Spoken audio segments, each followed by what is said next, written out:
So Julia, we talk about your amazing artwork. So I know you work globally with different licensees and companies. How do you choose the company that you want to give them the license to produce your artwork? How do you choose them? So I look for a partner, usually, who are experienced and respected in the market. So they have a good track record. What's really important is that they understand my brand, they get it, they get my brand. I also have a robust licensing agreement which was drawn up by an IP lawyer. So that's an also important part of the process. So Julia, like with the pandemic, a lot of the SME, local artists, or many businesses are suffering and facing a lot of challenges. Yes. For example, supply chain issues, and also the manufacturing issues, and of course with Brexit. So how does all these challenges affect your business and also creativity? In terms of business, it was initially, oh my word, because my licensing, I license my business predominantly to other businesses who make sustainable souvenirs and products that sell in shops.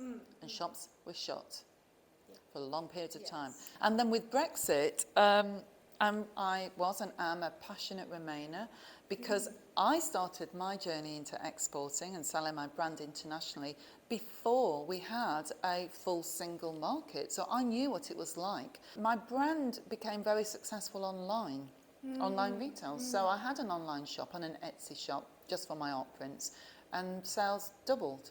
That is direct to consumers. Direct to consumers. So, of course, we are talking just next to the Hong Kong city landscape. So what advantages do you think that Hong Kong could offer to a creative young entrepreneur like yourself? Hong Kong is a wonderful market to work with. It's a very easy, straightforward market because business in Hong Kong is fast and it's simple. And also there's a lot of support out there through HKTDC. Also there's a big appetite for new creativity in Hong Kong from people who live in Hong Kong, as well as it being a really important and iconic tourist destination. And so people are looking for something new and different and interesting. And there's so many wonderful, great shops. So there's a lot of opportunities to also sell your product in Hong Kong. Yeah.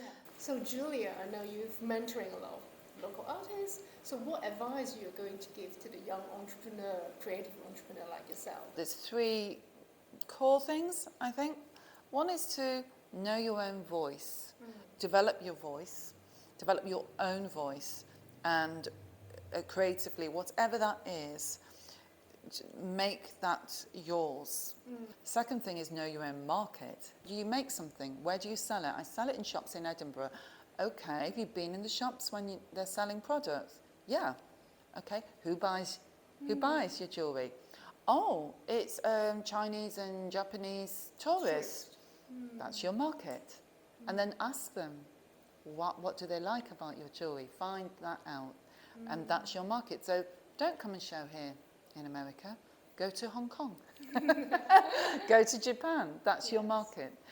And then the third thing I would say would be stay close to your numbers. Sales are vanity, profit is sanity. It means it's okay to sell a lot, but if you're not making any money, what's the point? So without telling too much or revealing too much confidential details, what's next for you? I'm thinking in the next decade, I know what I want to do, and I think it's always important to ask yourself a question, two questions. I think one is, what brings me most joy? And the other is, what can I do? What is the most value that I can bring to something? And for the last 10 years, it's been creating my brand and creating artwork that's new and offers a new vision in the world through products, and that will continue. However, I think the most value I can have is to offer my experience and communicate that in a way that young people can learn from. Not just young people, because anybody can start a business at any time in their life, but creatives can learn from. And I want to do something in a way that people will understand and really give them the tools to run their businesses successfully and in a way that they feel in control of, and brings them happiness. That's very inspiring, and I would love to be reading your book when Thank it you. be published. When it happens. Yeah.